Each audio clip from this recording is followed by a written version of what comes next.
ஆரம்பத்துல சிந்துவோட விருப்பம் இல்லாம வாழ்ந்துட்டு வந்த சிவா சிந்துவோட உண்மையான அன்பை புரிஞ்சுக்கிட்டு கொஞ்சம் கொஞ்சமா அவரை ஏத்துக்கிட்டு இருக்காங்க.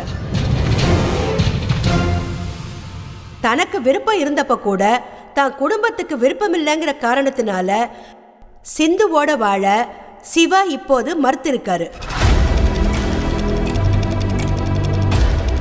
வழக்கறிஞர் அம்பிகா அவங்களோட வாதத்தின்படி எந்த கோபமோ நிரந்தரமானது இல்லைங்கிறத கருத்துல கொண்டு சிந்துவை 1 வருஷத்துக்கு சிவாவோட சேர்ந்து வாழணும்னு இந்த கோர்ட் உத்தரவிடுது.